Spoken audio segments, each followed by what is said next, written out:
bagong noon pa man, ngayon at magpakailanman, O Lord Jesus. Unang-una, patawarin mo po ako sa aking mga pagkakamali sa isip, sa salita at sa gawa. Sinasadya ko man, Lord, or hindi, Panginoon, patawarin mo po ako, linisin mo po ang aking puso, isipan, O Lord God, upang sa ganun, O Lord God, magsalita po ako ayon sa inyong kalooban, Panginoon. Use me mightily and powerfully, Panginoon. Hallelujah. Tanggalin mo ang mga negatibong pag-iisip. Hallelujah. Itago mo lamang po ako sa inyong likuran at ikaw po ang Diyos na magsalita sa oras na ito, Lord Jesus. Hallelujah.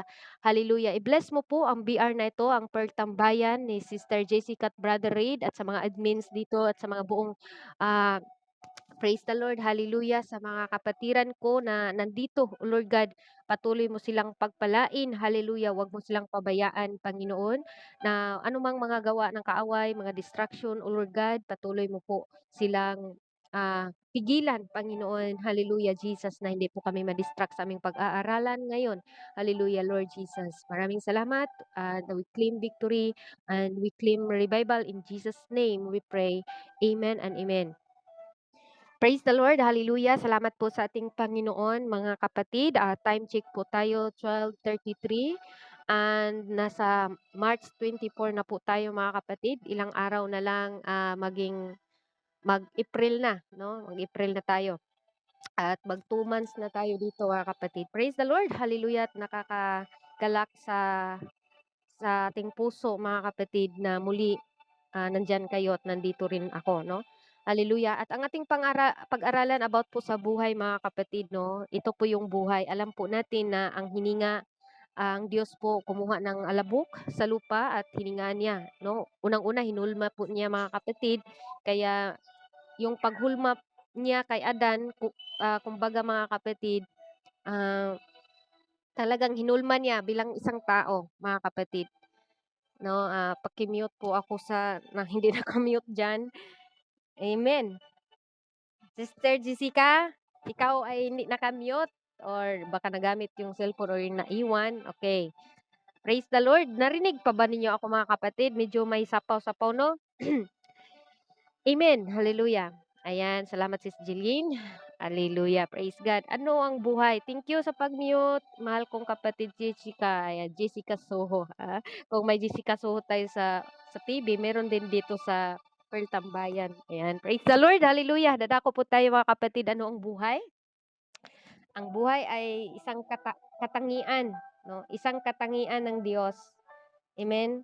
Praise the Lord. Na mababasa po natin, mga kapatid, sa John chapter mabasa po natin 'yan sa John 14. Praise the Lord. Tumawa ang aming napakagandang owner diyan ay. Ayan, John chapter 4 verse 6. Ang sabi doon, sinabi ni Jesus sa kanya, ako ang okay. 14 verse 6, mga kapatid, kung nakita niyo na, sinasabi niya ni Jesus, ako ang daan, ang katotohanan, at ang buhay. Sino man ay di makaparoon sa Ama, kundi sa pamagitan ko. Praise God, hallelujah. No, I am the way, the truth, and the life. No man cometh into the Father but by me, mga kapatid. Ito po yung tinatawag na buhay. Ang Diyos po yung buhay, mga kapatid. Ang salita, ang Diyos na mababasa po natin, mga kapatid, sa John 1:1. Ito din po ang salita ng Diyos, mga kapatid. Hallelujah. Kung may salita ng Diyos, kasama natin ang Panginoon. Kasi siya man yung salita, mga kapatid, no? Hallelujah. John 1:1, in the beginning was the Word, and the Word was with God, and the Word was with God, mga kapatid. Amen? Hallelujah. Sabi dito, ito ang kanyang bahagi ang tao. Bahagi ng Diyos ang yung hiningaan niya tayo. Hallelujah, sa ating butas ng ilong, si Adan. At siguro hindi masyadong masabi natin na ah, dahil sa hininga ng Diyos, ito po hanggang ngayon tayo po ay nakahinga, mga kapatid, no? Praise God. Hallelujah. Una, tanong, mga kapatid, ano ang buhay? Amen? Yun po ang sagot. May iba't ibang kahulugan ng buhay, mga kapatid. Tandaan natin, ha, kahulugan. Letter A, ang buhay ay pagliban ng kamatayan. Kung buhay ka pa, siyempre hindi ka papatay. Letter B, ang buhay ay pasimula ng lahat ng bagay. Amen. Importante talaga ang buhay ng isang tao, mga kapatid. Dahil kung wala po tayong buhay, hindi tayo makatrabaho, no? hindi tayo gawa sa ating gusto, mga kapatid. Kaya importante, no, ang lahat-lahat. Importante man trabaho natin, pero kung wala na tayong buhay, wala na talaga. Kaya ang buhay ay pasimula sa lahat ng bagay. Kaya nga pagising pa natin is isa na ito na blessing sa atin, mga kapatid. Letter C, ang buhay isang aktibong elemento o bahagi. Praise the Lord. Letter D, ang buhay ay isang uri ng enerhiyo o kapangyarihan o kakayahan na magbigay ng paggalaw, paglago, pagsigla, paglakas sa isang tao o isang katawan o mga bagay na nilalang. Praise the Lord. Hallelujah. Letter E, ang buhay ay spiritual na bahagi ng tao. Letter F, ang buhay ay malakas na pwersa o kapangyarihang lumalaban sa kamatayan. And letter G, ang buhay ay pagsama-sama ng espiritual kaluluwa, katawan. Yan po, mga kapatid. Saan nagmula ang buhay ng tao? Ang buhay ng tao, mga kapatid, ay nagmula sa paghinga ng Diyos. Mula po sa Genesis 2, chapter 2, verse 7. Ito din ay tinatawag na hininga ng buhay. Amen? Hallelujah. Bakit may tinatawag na hininga ng kaluluwa ng buhay? Praise God. Hallelujah. Praise the Lord. Ito po yung binigay ng ating Panginoon. Dito, mga kapatid, hallelujah, ang hininga ng buhay ay breath of life. Ay siya ding espiritu ng Diyos na nagbibigay buhay sa kaluluwa at kaluluwang may buhay ay nagbibigay buhay sa katawan ng lupa, katawang lupa. Ito po, mga kapatid, no, yung hininga ng Diyos, at alam na natin ito, mga kapatid. Dito na po tayo sa number 3. May 3 uri ng buhay ang bawat tao. Ano kaya 'yon? Kanina, uri ng kamatayan, no? May 3 uri ng kamatayan, mga kapatid, yung napag-aralan natin kahapon. Ngayon naman, may 3 uri ng buhay ang bawat tao. Una, espiritual na buhay. Okay, take note, mga kapatid. Ang espiritual na buhay ay orihinal na buhay na binigay ng Diyos sa tao na siyang dapat ipamuhay ng isang tao. Okay? Hallelujah. Ang espiritual na buhay, isang makadiyos na gawain at pamumuhay. Yan po, ito po ating ginagawa, mga kapatid. Ang tawag dito ay spiritual na pamuhay. Pag-attend sa church, pagpagamit, yan po, namuhay tayo, no? Nagpunta tayo sa church, nagpagamit, nagpray. Hallelujah. Yan po, ang tawag doon ay spiritual na buhay, mga kapatid. Letter B, ang spiritual na buhay ay isang simple na pagsunod sa Diyos, hindi sobra, hindi kulang, kundi sapat na pagsunod lamang. Amen? Hindi sobra, hindi din po kulang, mga kapatid. Bagkus sapat lang na pagsunod natin sa ating Panginoon. Mga kapatid, okay? Basahin po natin ang Samuel. Praise God, hallelujah. 1 Samuel chapter 15. Hallelujah, kung masundan niyo po ako, mga kapatid. Please open your Bible in the book of 1 Samuel chapter 15 verse 22. Okay, sabi niya dito, mga kapatid, at sinabi ni Samuel, nagtaglay kaya ng Panginoon ng napakadakilang pagkatuwa ng mga handog ng sunugin at ang hain, na gaya ng pagsunod ay maigi kaysa hain, at ang pagdinig kaysa taba ng tupang lalaki. Okay? Dito natin mababasa, mga kapatid, na sabi nga ni Samuel na, praise God, hallelujah. Sabi niya, mga kapatid, na mas mabuti pang mag-sacrifice, or sabi dito, obey the voice the Lord, behold, to obey is better than sacrifice, no? Mas mabuti pa yung pagsunod kaysa nag-sacrifice. Okay, mga kapatid, sabihin natin, ngayon nag-sacrifice man ako dito, nag-attend man ako, kahit na nga nag-bluetooth lang ako, no? Praise the Lord. Ang pinakailangan dito na obey is better than sacrifice. Ang mahalaga pala, mga kapatid, yung nag-obey, nagsunod ka sa ating Panginoon. Yan po ang tinatawag na spiritual na buhay, isang simpleng pagsunod sa Diyos. Hindi sobra, hindi din po kulang, sapat lang na pagsunod, mga kapatid. Letter C, ang kahulugan ng spiritual na buhay ay isang aktibong spiritual na komunikasyon o pakikipag pakikipagniig sa Diyos. Hallelujah. Ito din ng mga kapatid, aktibong espirituwal, no? Letter D, kung ang isang tao ay may aktibong espirituwal na komunikasyon sa Diyos, siya may aktibong pakikipagniig sa Diyos. Kung baga, pakikipagniig, mga kapatid, manalangin tayo. Yan po mga kapatid, aktibo na mayroon kayong aktibong relasyon, aktibo na spiritual ba to commit sa ating Panginoon mga kapatid, makipag-usap sa ating Panginoon. Kasi kadalasan ngayon, tayo ngayon na nag-usap-usap sa kanyang salita, aktibo tayo, active tayo spiritual mga kapatid, no? Kung na pag-usapan natin ang kamatayan sa spiritual, meron din pong buhay na spiritual itong ating pag-usapan mga kapatid. Ang sabi nga niya sa Jeremiah chapter 33 verse 3 mga kapatid, ito po yung basahin ko na lang kasi mahirap man i-memorize. Sabi doon mga kapatid, tumawag ka sa akin at ako'y sasagot sa inyo. At ako'y magpapakita sa inyo ng dakilang mga bagay at mahirap na hindi mo nalalaman. Amen? Ito po yung tinatawag na aktibo ang ating spiritual, no? Hallelujah. Tumawag lang tayo sa ating Panginoon. Amen? Hallelujah. Huwag tayong mahiya na humingi sa Diyos. Hindi nga tayo nahiya dati nung humingi tayo sa ating mga mama, sa ating papa. Mga kapatid, huwag tayong mahiya. Praise God. Kung mayroon kang nais, Lord, gusto ko Lord na matuto sa salita mo. Gusto ko Lord, gusto mong maging aktibo ka.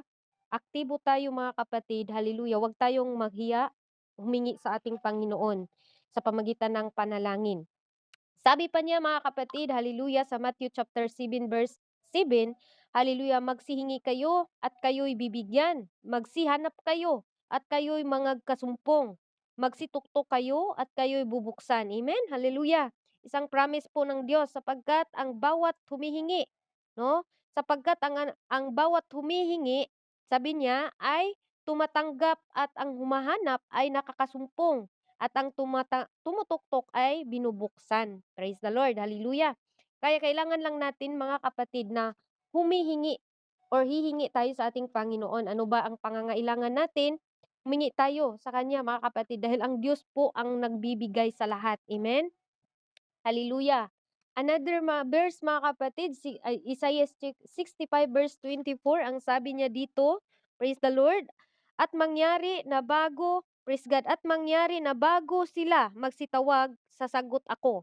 At samantalang sila'y nagsasalita sa akin, didinggin ko. Praise God, hallelujah. Ito po yung tinatawag mga kapatid na hallelujah, hindi pa natin hinihingi mga kapatid, pero ibinibigay na ng Diyos. Amen?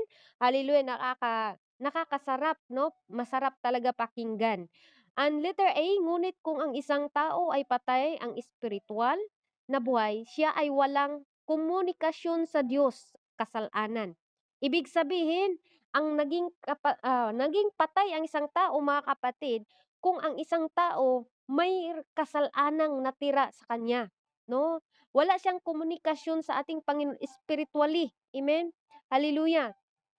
Spiritual na kamatayan, wala na siyang komunikasyon kasi sabi dito, ngunit kung ang isang tao ay patay ang spiritual na buhay, okay, take note ha, spiritual na buhay, siya ay walang komunikasyon sa Diyos dahil sa kasalanan.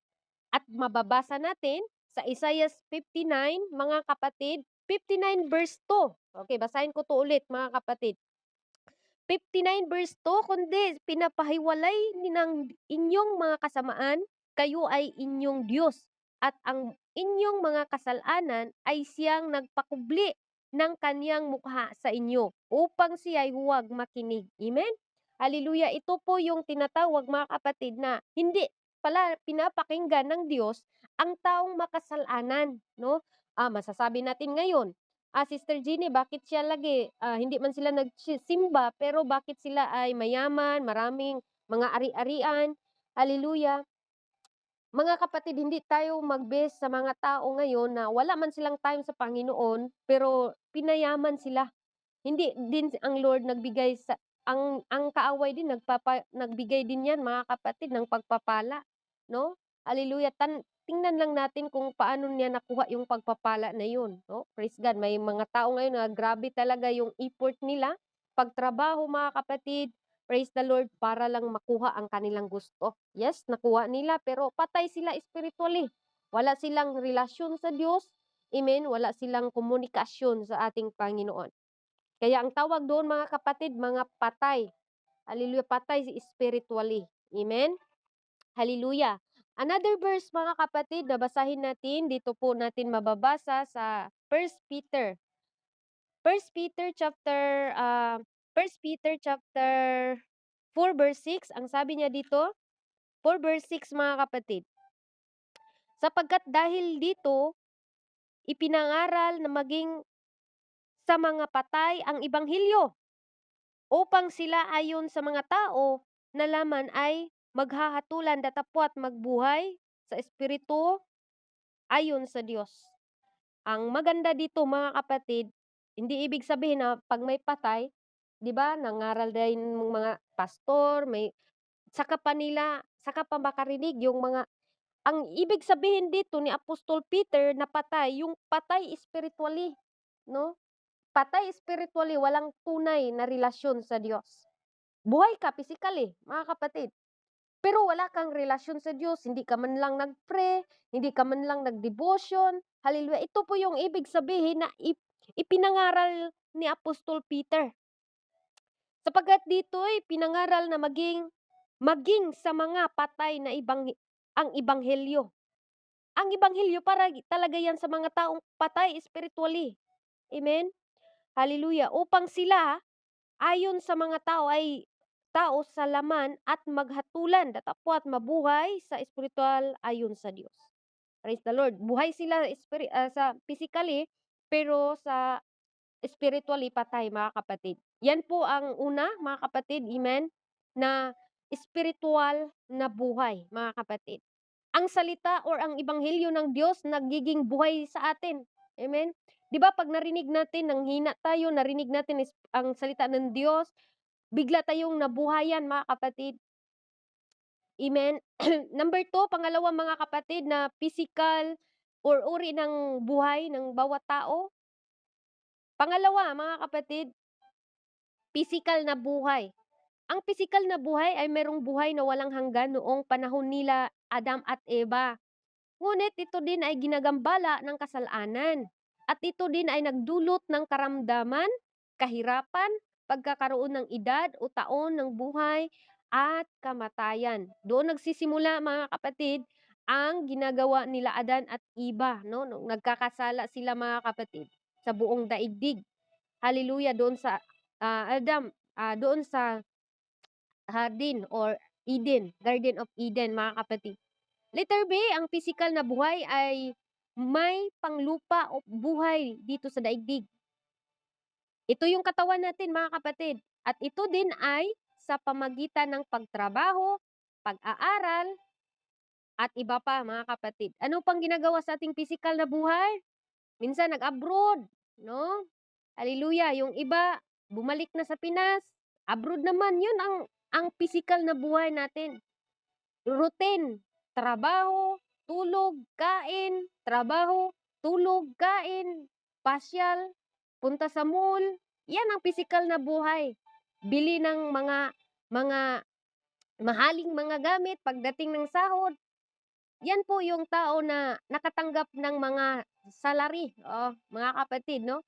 Hallelujah, pasyal doon, pasyal dito, picture doon, picture dito. Ganun po ang buhay natin ngayon, mga kapatid, no? Walang pakialam sa spiritual. Praise the Lord. Hallelujah, no? Iyan po ang physical na buhay. Kumbaga, physical ba? Tayo po ay nasa physical ngayon eh. Pero salamat sa Diyos dahil physical and spiritual tayo ngayon. Balanse. Letter A, ang spiritual ng kaluluwa ay wala sa katawan. Ang physical o katawan ay walang buhay. Kung ang katawan or ang kaluluwa or espiritu at kaluluwa ay wala sa katawan, itong nagsalita sa akin, mga kapatid, ito po'y kaluluwa ko. Ang physical na katawan ay walang buhay. 'Di ba pag natutulog tayo, 'di ba gihalintulad tayo sa ang kamatayan sa pagtulog? Tulad sa akin ba, pagtulog ko mga kapatid, na para ka talagang patay, wala ka ng kalam-alam, pero nandoon yung kaluluwa mo ba, kasi pag alarm, nagising man ikaw, nagising man ako, mga kapatid. Kaya salamat sa Panginoon. Yan po mga kapatid ang tinatawag na is pisikal na buhay. Yes, ang ating pisikal na buhay ngayon, pinapaghandaan natin, pinapakain natin. Amen? Hallelujah. Ang Biblia mga kapatid may hinahalimbawa hinggil sa iklian na pisikal na buhay dito sa daigdig. Amen? Ang Biblia mayroon pong mga halimbawa. Ang buhay ay maiksi lang, sabi nga ni Job, mga kapatid, Job. Basahin natin ang Job. Praise God. Praise the Lord. Job chapter 4. Memorize ko man to pero basahin ko lang mga kapatid. Hallelujah. Okay, sa mga nasa baba, akyat kayo mga kapatid. Ba't naglayasan kayo dito? Gusto nyo bang labayan ko kayo dyan ng muscle? Joke lang, missile pala yun. Muscle. Wala pa naman ako muscle. Okay. Hallelujah. Saka mo diri. Saka mo diri mga kapatid, mga igsuon. Salamat, Wonder, nga gwapo. Okay, mag-mute lang kayo, no? Hallelujah. Sabi dito mga kapatid, may isang asislat pa. Hinggil sa kaiklian ng pisikal na buhay dito sa daigdig, mayroon tayong mababasa. Salamat, Sister Jeline. Okay, number 1, ang buhay ay maiksi lang. Kaya sabi ni Job mga kapatid, or sabi ni Job sa chapter 14, verse, okay, Job chapter 14, verse 1, ang taong babae or ang ipinanganak ng babae ay kaunting araw at lipos ng kababagan. Amen. Hallelujah. Grabing full of trouble ang mga tao ngayon. Kaya wag na kayong magtaka na bakit kaya marami akong trouble na nahaharap. Praise the Lord. Hallelujah. Wag kayong magtataka sa panahon ngayon na marami tayong problema. Pagkatapos sa problema, nasolusyonan na, mayroon na namang nagsikabundok na problema. Yan talaga ang buhay ng tao. Yes, maiksi lang. Sabi ni Job, mga kapatid, ang taong ipinanganak ng babae. Sino ba nitong ipinapanganak ng espiritu? Wala. Ang Diyos lang nag-iisa. Mga kapatid, tayong lahat ay mula sa ating ina. Pinapanganak tayo. Kaunti lang daw ang ating araw at lipos ng kabagabagan. Amen? Hallelujah. Puno ng trouble. Hallelujah. Ang ating buhay, mga kapatid. Ito rin, letter B, ito rin ay kahalintulad sa bulsa. Para lang din tayong bulsa mga kapatid or alam nyo ba yung usok mga kapatid? Ang buhay ng tao ay hinahalin tulad ng isang usok. Sino ba ditong nagluluto? Sabi dito mga kapatid sa Santiago chapter 4 verse 14, kayo nga'y hindi nakakaalam ng mangyari bukas, ano ang inyong buhay. Kayo nga'y isang singaw na sangdaling panahon ay lumilitaw at pagdakay napapawi. Ito po mga kapatid, tayo hindi natin masabi, oy bukas ganito ang gagawin ko. Kasi katulad lang tayo mga kapatid ng isang aso or singaw mga kapatid, yung magpausok tayo, di ba? Hallelujah. Madali lang. Ginahalin tulad lang ang ating buhay mga kapatid. Amen? Letter C, ang pisikal na buhay ay katulad ng paglakbay. Oh, ginahalin tulad tayo sa paglalakbay lang mga kapatid. Kung baga naglalakbay tayo patungo sa buhay. Nagtrabaho tayo. Para lang tayong naglalakbay mga kapatid. At yung ating dinadaanan, hindi na natin mabalikan yun. Kaya nga, minsan may awit, kahapon nagdaan, ayaw ko nang balikan. Bakit? Hindi naman talaga natin pwedeng balikan yung mga kahapon. Tapos na. Pero minsan, pinapaalala pa rin, oh, yung sakit, mga kapatid. Pero, ang buhay natin, mga kapatid, sinasabi dito na para lang tayong naglalakbay, no? Kaya sabi dito sa Genesis chapter 47, mga kapatid, 47 verse 9, ang sabi niya dito, si Judah ay isang anak ng leon. 49 ba yun? Okay, 47. Praise God, hallelujah. Sabi dito mga kapatid, 47 verse 9. Praise God, hallelujah. Sabi dito mga kapatid, 47 verse 9, ang sabi niya dito, at sinabi ni Jacob kay Paraon, ang mga araw ng mga taon ng aking pakikimayan ay 130 taon, kaunti at masasama ang mga naging araw ng mga taon ng aking buhay, at hindi umabot sa araw ng mga taon na buhay ay aking mga umabot sa mga araw ng mga taon na buhay ng aking mga magulang sa mga araw ng kanilang pakikipagmayan. Praise the Lord. Parang parang naglalakbay lang tayo, ginahalintulad lang na naglalakbay lang tayo mga kapatid. Kaya habang naglalakbay tayo, gawa din tayo sa kalooban ng Diyos. Katulad na lang dito na habang po mayroon pa tayong mga buhay mga kapatid. Letter D, ito din ay katulad ng panaginip lang, 'no? Minsan parang ginahalintulad lang din sa isang panaginip ang ating buhay mga kapatid. Kaya kung tayo po ngayon, alam na natin yung panaginip na masabi natin parang totoo. Ginahalintulad sa Bible mga kapatid, ginahalintulad lang sa isang panaginip ang ating buhay. Kaya 'pag tayo po mga kapatid, managinip, sabihin natin parang ganyan lang din ang mangyayari. Nanaginip ka na, ano bang mga panaginip ninyo mga kapatid na parang naging totoo?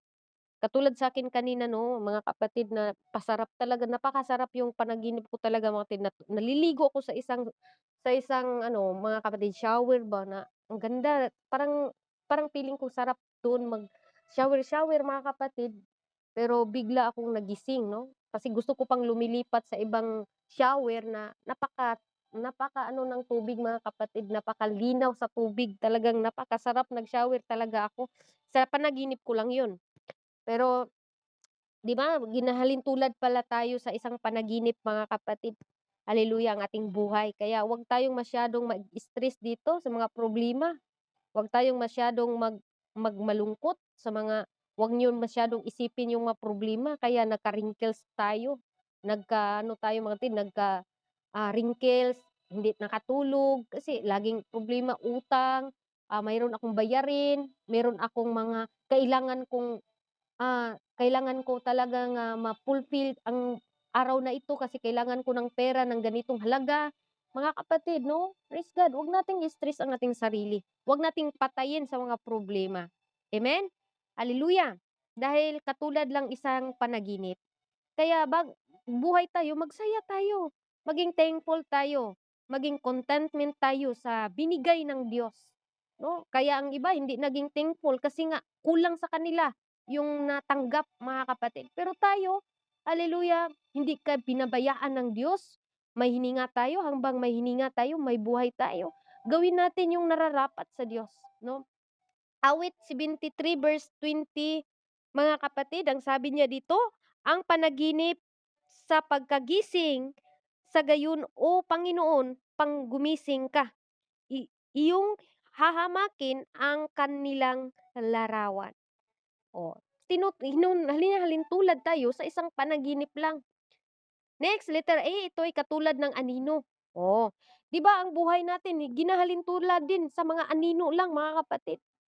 Pagdating ng hapon or gabi na lumayas yung anino, hallelujah, 'pag may nangligaw sa atin, sabihan natin, "Katulad ka rin ng anino, pagdating ng gabi ako'y inyong iiwan."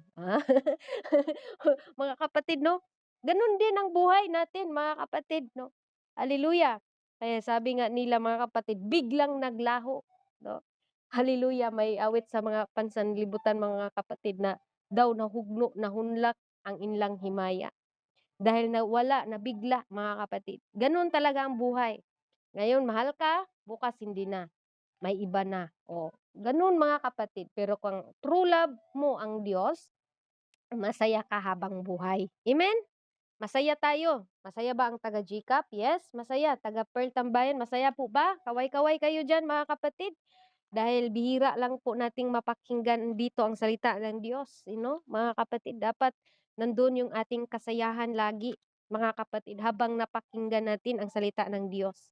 Sabi nga dito, ito ay katulad ng isang anino, Ecclesiastes chapter 6 verse 12. Ang sabi niya dito, sapagkat sino mang nakakaalam kung ano ang mabuti sa tao ng kanyang buhay. Lahat ng mga kaarawan ng kanyang walang kabuluhan, buhay na kanyang ginugugol na gaya ng anino. Sapagkat sino mang makapagpasaysay sa tao kung ano ang mangyayari sa kamatayan niya sa ilalim ng araw. Lahat tayo, 'no? Grabe natin porma mga kapatid, grabe natin magpapaganda ng ating mga bahay, wala namang mahirap kung magpapaganda tayo. Papagandahin din natin ang ating relasyon sa Diyos 'no, na karapat-dapat tayong humaharap sa kaniyang pagbalik mga kapatid. Letter F, ito din ay katulad ng kwento 'no, maging kwento na lang kayo, 'di ba 'pag namatay ang isang tao, "Ayun si Tampulano, napagbigay yun talaga siya. Ayun si Tampulano namatay, ay buti sa kanya. Ano kasi yun, hindi magpahiram." Ay, yun, tsismosa kasi yun. Kuwento na lang tayo mga kapatid. Mga ilang taon, isang buwan, nakalimutan ka na. Darating yung panahon mga kapatid. Sabi dito sa Psalms 190 or Salmo 90 verse 9 mga kapatid, basahin natin. Inyong okay, 90 verse 9, ang sabi dito mga kapatid, "Sapagkat lahat ng naming kaarawan ay dumaan sa inyong puot, aming niwasak ang aming mga taon na parang isang buntong hininga." Praise the Lord, hallelujah. Sabi dito, isa na lang tayong kwento pagdating ng panahon. Kaya galingan naman natin ang kwento natin, oh. Galingan natin ang kwento natin habang tayo lumalakad ngayon. Ano bang gagawin natin? Lumapit tayo sa Diyos. Lord, gusto ko yung magandang kwento, magandang legacy. Itong ginagawa ng, ah, Pearl Tambayan mga kapatid, magandang legacy ito, 'no, na may mga susunod na mga admin, 'no, na gagamitin din po dito mga kapatid. Huwag ninyong inalang itong gawain ng Diyos. Dahil napakahalaga po ito mga kapatid, na maunawaan natin ang ating purpose sa buhay, 'no, maunawaan natin na bakit kaya nagkaroon ng gawain dito. Sino bang nag-akala kahit siguro yung owner, hindi yun niya inaakala, hindi niya yun plano. Siguro nagbuo lang sila para tambayan, mga kapatid, pero biglang hinipo ng Diyos ang kaniyang puso at bigla siyang plano ng gawain, mga kapatid. Hindi yun parang siya ng ating Panginoon na kayo din mga listener diyan, magagamit kayo. Itong word of God magagamit din natin ito sa panahon ng tayo po ay nabalisa. Kasi ang salita ng Diyos, ito po yung tinatawag na nag-comfort sa atin, eh, 'no? Hindi na natin kailangan na hanap ng comforter, mga kapatid. Ang salita ng Diyos nag-comfort sa atin, nagbigay sa atin ng kalakasan, nagbigay sa atin, mga kapatid, ng katalinuhan, mga kapatid. Sabi ni Job, ito ay katulad sa isang bulaklak. Job chapter 14 verse 2, ang sabi niya dito, siya ay umuus okay, siya ay umuusli na gaya ng bulaklak at naglalagas, siya rin naman ay tumatakas na gaya ng anino at hindi namamalagi. Lagi nating tandaan na ang buhay natin, hindi talaga yan namalagi. May problema ka ngayon, huwag kang mag-alala kasi yung problema mo na yan bukas, mawala na yan, mga kapatid. Hallelujah. Kasi lumalabay lang tayo, eh. Kumbaga mga kapatid, panandalian lang tayo dito sa mundo na nakatira, 'no, mga kapatid. Ang pisikal na buhay, letter H, ang pisikal na buhay ay ako ang aabot na lang sa 100 at 2 taon or 120 years. Mula umabot 900 na 6 na taon, 'no? Pinakamataas na edad na inabot sa tao noong unang panahon, 969 years ang pinakamataas, 'no, mga kapatid. Pero ngayon, kung basahin natin ang whole chapter ng Psalms 90, mga kapatid, nasa 80 na lang ang pinakamataas kung hindi ka mahilig sa matamis, hindi ka mahilig sa mataba, hindi ka mahilig sa mga mantika, gulay-gulay lang tayo mga kapatid, huwag tayong mahilig sa mga seasoning, sa mga, madali lang maluto mga kapatid, instant, 'no, katulad na lang ng noodles, katulad na lang din ng coffee. Yung coffee kasi 3 in 1 mga kapatid, dati makainom pa tayo ng kape mga kapatid, magsangag pa tayo ng bigas, tapos ano pang gagawin doon mga kapatid, ang tagal. Pero ngayon, kuha ka lang bili ka ng, tag-5 man yata 'yan or tag-10 yung ano mga kapatid sa Pinas. Bili ka lang, dito sa amin 3 in 1, isang pack 'yan, 40 pieces. kuha ka lang ng ininit mga kapatid, lagay mo lang do'n, inom ka na, 'no? Pinabilis ng buhay ngayon, pinabilis na para mabilis na rin tayong mawalan ng buhay. Gano'n na po teknolohiya ngayon mga kapatid, napakabilis na po. 'Pag gutom ka, kuha ka lang ng noodles diyan at 5 minutes luto na, kain ka na mga kapatid. Napadali na mga kapatid. Hallelujah! Pero yung ating spiritual kumusta? Pinapadali ba natin na mag-aral sa salita ng Diyos?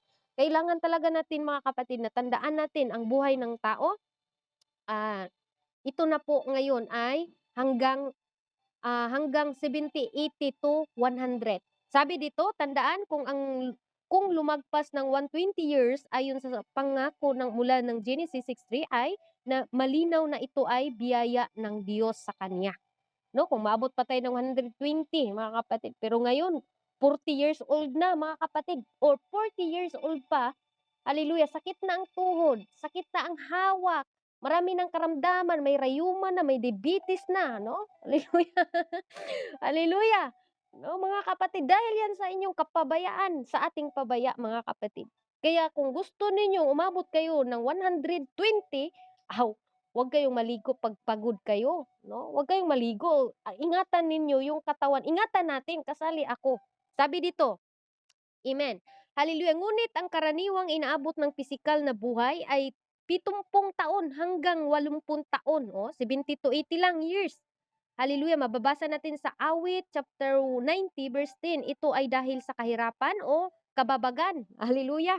Dahil din po sa kababagan, grabe talaga itong kababagan sa isang tao, no? Sabi nga doon sa Job chapter 14 verse 1, taong pinanganak ng babae ay kaunting araw at lipos ng kababagan. Hallelujah. Dahil sa mga problema, hindi na umabot ng 70. Yung iba, 60 pa lang. Kinuha na ni Lord. Dahil, hallelujah, ini-stress kasi ang sarili eh. Kaya kung marunong tayo magdala sa ating mga sarili, marunong tayo magdala sa ating mga problema, hallelujah, hindi halata. Katulad na lang sa ating kapatid na Sister Jeline, laging nakangiti, no? Pagsabihan natin mga kapatid, yan ang pagngiti kasi natin mga kapatid, hindi po bawal ngumiti, hindi po bawal mag-enjoy. Amen? Hallelujah, para maging ano ba, yung mawala yung ating mga spot diyan sa ating mga mata, mga kapatid. Yung mga blackheads, yung mga ano, mga kapatid, nagkakaganda kasi yung masaya ka rin. Hallelujah, kontento ka kung anong binigay ng Diyos, mga kapatid. Amen? Hallelujah. Ang talatang ito ay nagpatunay na ang pisikal na buhay ng tao ay temporal o pansamantala lamang. Tandaan natin, may umpisa at may wakas. Ito yung buhay natin. Ano ang purpose o layunin ng pisikal na buhay dito sa daigdig? Okay, tanong mga kapatid, ano ang purpose? No, ano nga pala ang purpose ko? Bakit ako nilagay ni Lord dito na panandalian, hindi pala 'to panghabang buhay? Praise the Lord. Ang sagot mga kapatid, upang luwalhatiin ang Diyos natin, upang sambahin natin ang Diyos. Yan po ang purpose pala ng isang tao. Sabi sa Ephesians chapter 1 verse 5 to 6, mga kapatid, ang sabi niya dito, na tayo'y itinalaga niya ng una pa sa pagkakakupkop na tulad ng anak sa pamagitan ng Hesukristo, naganap kaniya ayon sa minagaling na kaniyang kalooban, sa ikakapuri at kalwalatian ng kaniyang biyaya sa atin at ipinagkaloob ng masagana sa minamahal. Kaya pala mga kapatid, tayo ngayon nandito para luwalhatiin natin ang Diyos, no? Hallelujah. Para pala itaas natin ang Diyos sa ating mga buhay, mga kapatid. Letter B, upang pumili ka kung saang eternidad ka, no? Pupunta. Ikalawang buhay na siyang buhay na walang hanggan, kapiling ang Diyos. Or, dito mga kapatid, sa pangalawa, sa ikalawang kamatayan na siyang walang hanggan. Walang hanggang kamatayan at walang hanggang pagdurusa at walang kaugnayan sa Diyos. Itong dalawa na ito, pipili tayo mga kapatid. Gusto mo ba? Gusto ba natin mga kapatid sa ikalawang buhay na walang hanggang kapiling natin ang Diyos? Or sa number 2, ikalawang kamatayan na walang hanggang kamatayan at walang hanggang pagdurusa at walang kaugnayan sa Diyos. Ito po yung pipiliin natin mga kapatid. Saan ba tayo? Ikalawang buhay na walang hanggang kapiling natin ng Diyos, or sa ikalawang kamatayan, mga kapatid, na walang hanggang pagdurusa. Yun po ang dagat-dagatang apoy. Number 3, ikalawang buhay, siyang buhay na walang hanggan. Ano ang ikalawang buhay na walang hanggan? Ang ikalawang buhay na siyang buhay na walang hanggan, basahin natin ang John, mga kapatid. John sa inyong mga Bible. Hallelujah. John chapter 3. Hallelujah. Pag tinanggap natin ang Panginoon na siya ang ating tagapagligtas, ang sabi niya dito, mga kapatid, John chapter 3 verse 16, sapagkat gayon na lamang ang pagsinta ng ating Diyos sa sanlibutan, na ibinibigay niya ang kaniyang bugtong na anak, upang ang sinuman sa kanya ay sumasampalataya ay huwag mapahamak, kundi magkaroon ng buhay na walang hanggan. No, mga kapatid, kung sino man ang sumasampalataya, mga kapatid, ng ating Diyos nagkatawang tao, hallelujah, tumahan dito sa lupa para sambahin, mga kapatid, ay magkaroon tayo ng buhay na walang hanggan. Sinusunod natin ang kalooban niya, mga kapatid. Dahil ang ating Diyos, nag-iisang Diyos lang, mga kapatid. Nagkatawang tao lang siya para lang maitubos tayo sa ating mga kasalanan, mga kapatid. Hallelujah. Sabi pa nga niya sa John chapter 1 verse 14, mga kapatid, at nagkatawang tao ang berbo at tumahan sa gitna natin at nakita namin ang kanyang kaluwalhatian gaya ng bugtong na ama na puspos ng biyaya at sa katotohanan, no? And the word was made flesh and dwelt among us, mga kapatid. And he beheld his glory, the glory as the only begotten of the Father, full of grace and truth. Hallelujah. Yan po ang napakaganda, mga kapatid, sa ating mga buhay na ang Diyos mismo, mga kapatid, binigyan tayo ng buhay, pag-asa, mga kapatid. Amen? Hallelujah. Kaya wag nating sayangin yung mga binigay ng Diyos na pagkakataon, mga kapatid.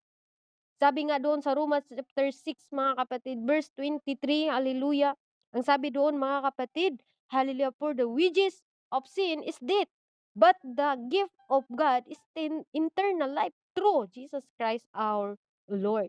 Amen? Hallelujah. Ang Diyos po ang nagbigay sa atin ng buhay. Ito yung uri ng pangyayari sa panahon ng paghukom. Ito rin ay isang kaganapan ng huling kapanahunan. Kung ang isang tao ay mamatay, siya ay tatanggap ng unang paghukom. Hebreo chapter 9 verse 27, mga kapatid. Isang beses lang ang isang taong mamamatay, wala ng second chance. Hallelujah. Sabi nga doon, mga kapatid, and appointed to man once to die, but after this is judgment, mga kapatid, no? Sabi doon sa Hebreo chapter 9 verse 27, at kung paano itinatakda ng mga tao ang mamatay na minsan, at pagkatapos nito ay paghuhukom. Amen? Paghuhukom, mga kapatid. Ito ay padala ng temporal na pagsimantalang patunguhang ng kaluluwa sa tao, daigdig. Patay sa salitang Grego ay Hades. At sa Hades ay may dalawang pupuntahan ang tao. Ano yun? Maaring paradise o Grego paradisios. Dito din mapunta ang mga taong namatay na naglingkod, nagmahal sa Diyos kasama ang mga mabuting gawa na hatulan. O letter B, umaring sa imperno o hell. Sa salitang Grigo ay Gihana. Ito rin ang mapunta ang mga taong hindi naglingkod sa Diyos at tumanggi sa pakikinig sa kanyang salita. Okay? Ang tumanggi, mga kapatid, tandaan natin letter B, o maaring sa imperno o hell, sa salitang Grigo ay Gihina. Dito mapunta ang mga taong hindi naglingkod sa Diyos at tumanggi sa pakikinig ng kanyang salita at hindi nagtapat at nagmahal sa Diyos kasama ang masasamang gawa na hinahatulan. Ito po yung pupuntahan sa isang taong hindi tinatanggap ang Diyos. Pero ang mga taong nagtanggap sa Diyos, mga kapatid, papunta sa paradise o Grigo, paradiso. And then dito mapunta ang mga taong namatay na naglingkod at nagmahal sa Diyos kasama ang mga may mabubuting gawa na hatulan. Kung sa uling paghukom ay dumadating na, yaong mga nasa imperno o hell, sa salitang Grego o Gehenna, ay dadalhin sa ikalawang kamatayan o walang hanggang kaparusahan sa lawa ng apoy kasama ang hinahatulan sa masamang gawa. Mapabasa natin sa Pahayag chapter 20 verse 14 mga kapatid. Basahin natin ito pero nabasa ko na 'to, ulitin ko lang po. Pahayag chapter 20, haleluya, nandiyan pa ba ako mga kapatid? Nandiyan pa ba kayo? Or nabuburing ba kayo mga kapatid? Hello, kaway-kaway kayo diyan mga kapatid. Hindi ko kayo maririnig. Ayan, salamat ha. Nandiyan pa ba ako kasi mainit na dito sa labas mga kapatid. Parang half na yung paningin ko sa cellphone ko. Okay, okay. Salamat. Hallelujah. Okay, salamat Sister Jeline. Boses lang yun. Okay. Salamat sa buhay ninyo. Okay, dito mga kapatid, yung mga tao na hahatulan, no? Yung hindi sila tumanggap sa Panginoon. Okay? Pahayag chapter 20 verse 14 to 15, at ang kamatayan at ang Hades ay ibinubulid sa dagat-dagatang apoy. Ito ay ikalawang kamatayan sa makatuwid, ay ang dagat-dagatang apoy. Amen. At kung ang sino man hindi nasumpungan sa nakasulat sa aklat ng buhay, ay ibinubulid sa dagat-dagatang apoy. Ito yung nakakasakit, mga kapatid, na dapat alam na natin ngayon, salamat sa ating Panginoon. Ano ang iba-ibang kahulugan ng ikalawang buhay? Ito na naman mga kapatid, may oras pa ako, tapusin na natin dito sa number 4. Ang ikalawang buhay o buhay na walang hanggan ay nangahulugan ng pamumuhay sa bagong langit at pamumuhay ng walang hanggang kasama ang Diyos. Number 2, ang ikalawang buhay o buhay walang hanggan ay nangahulugan ang tao ay may walang hanggang pakikipag-niig sa Diyos. Yung nanatili sa Diyos ba? Nanatili tayong nakipag-usap sa Diyos, nanatili tayo sa devotion, may pagsubok man dumadaan, may mga troubles man, mayroon mang pag-uusig mga kapatid. Hallelujah, hindi tayo huminto, nanalangin pa rin tayo. Hallelujah, hinahanap pa rin natin ang presensya ng Diyos kahit sa kaguluhan na mga kapatid. Amen. Ganun ang gagawin natin mga kapatid bilang mga OFW, bilang nasa Pilipinas, huwag tayong bibitaw sa ating paglilingkod sa Diyos. Minsan kasi bumibitaw tayo, nasaktan lang tayo, nagmahal tayo, naghiwalay. Hallelujah, nasaktan ang puso mo, pati na ang Panginoon, dinadamay na natin, hindi na tayo naglingkod sa Diyos. Marami tayong mga troubles na minsan doon na tayo nakapokus. Hindi na natin napukusan ang ating internal life na hinahanda ng Diyos. Hallelujah. Paano ba natin, number 5, paano ba tayo makatanggap ng ikalawang buhay, mga kapatid? Sumasampalataya tayo sa ating Diyos, tanggapin natin ang ating Diyos. Hallelujah. Sundin ang mga utos ng Diyos. Hallelujah. Pagsisisi sa kasalanan, pagtanggap sa Panginoong Hesukristo sa pamagitan ng bautismo sa tubig at mamuhay ng may kabanalan, mga kapatid. Paano nga ba tayo, mga kapatid, matanggap natin ang buhay o ikalawang buhay, mga kapatid? Basahin natin mga kapatid ang salita ng Diyos na nagtuturo sa atin ng malinaw. Malinaw pa sa tubig mga kapatid. Sa isang basong tubig ang salita ngayon ng ating Panginoon. Hallelujah. Sabi niya mga kapatid, paano natin matanggap ang ikalawang buhay? Ito din ang nais ng karamihang tao mga kapatid. Gusto nilang matanggap nila ang Diyos. Hallelujah. Sabi mga kapatid sa Gawa chapter 2 verse 38, sinabi kasi nabagbag kasi yung puso dito sa mga tao mga kapatid. Nung nag-word of God si Apostol Paul mga kapatid, hallelujah, maraming nakarinig sa kanila, nasaktan ang kanilang puso. Dahil ayaw nila mga kapatid na madala doon sa imperno. Kaya ang mga apostol nagtanong sila. Ang sabi ni Apostol Peter mga kapatid, at sinabi sa kanila ni Pedro, magsisi kayo at magpabautismo ang bawat isa sa inyo sa pangalan ng ating Panginoong Hesukristo na ikapagpatawad ng inyong mga kasalanan at tatanggapin ninyo ang kaloob ng Espiritu Santo. Amen. Hallelujah. Sumasampalataya tayo sa ating Diyos. Sundin ang mga utos gaya ng pananampalataya, pagsisisi sa kasalanan, pagtanggap sa Panginoong Hesukristong ang ang bautismo sa tubig, at mamuhay na may kabanalan, mga kapatid. Ang mga ito ay mapag-aralan natin sa susunod na mga pagtutuloy, mga kapatid. At ngayon, dito na po tayo sa number 3, pagpatuloy na pag-aaral, pagsaliksik sa salita ng Diyos. Hallelujah. At dito lang po ako magtatapos mga kapatid dahil meron na po tayong ikapitong bukas mga kapatid. Agahan po natin nawa mang-aga din akong magising. Hallelujah. Dito lang po tayo mga kapatid magtatapos number 5, pagtanggap sa ikalawang buhay. Glory to God. Hallelujah. Salamat sa ating Panginoon. Kakonsume po ako ng 49 minutes mga kapatid. Salamat po sa owner dito. At salamat po sa ating mahal na Pastor Jimuel. Hallelujah. At salamat din po sa buong pwersa ng devotional or Gika family at buong pwersa po dito sa Pearl Tambayan. Hindi ko na po mabanggit yung ang bagong name ninyo pero nasanayin ko po ang Pearl Tambayan, Sis Jessica. Thank you. And Brother Reed, thank you. Hallelujah. Pagpalain tayo nawa ng ating Panginoon at baunin natin ang kanyang salita at silyuhan po natin ito sa panalangin. O Lord God, Ama naming banal, makapangyarihan sa lahat. Hallelujah. Salamat Lord sa napag-aralan namin na ang buhay namin, O Lord Jesus. Salamat sa pagkakataon na ito. Muli, Panginoon, ako po ay nagpasalamat dahil sa iyong kabutihan. Hallelujah. Bagamat ako po ay nakatulog, pero ginising mo po talaga ako, Panginoon. Hallelujah. Salamat sa pagkakataon na ito, Lord. Hallelujah. Pagpalain mo nawa ang bawat isa, ang bawat nakikinig, Lord. Hallelujah. Silyuhan mo po ng iyong banal na espiritu upang hindi po ito nakawin ng kaaway, O Lord Jesus. Hallelujah. Nawa, Panginoon, mayroon pong tumitimo sa aming puso, isipan, hallelujah, at kaluluwa, Panginoon. Hallelujah, sa mga napag-aralan po namin ngayon. Hallelujah. Purihin ka, Ama. Sambahin ka. Ikaw lang ang Diyos na nararapat na itaas sa aming mga buhay. Ito po yung purpose namin dito, Lord God, na luwalhatiin ka, purihin ka, sambahin ka, at gawin namin ang iyong mga utos. Maraming salamat, Lord. Hallelujah, sa iyo ang pinakamataas na papuri sa oras nito, sa iyo nag-iisang pangalan, aming Diyos na tagapagligtas. In Jesus' name we pray. Amen and amen. To God be all the glory. Magandang umaga at magandang hapon at gabi sa Pilipinas. God bless us all. Ibabalik ko po sa ating presider. God bless us all. I love you with the love of the Lord, mga kapatid.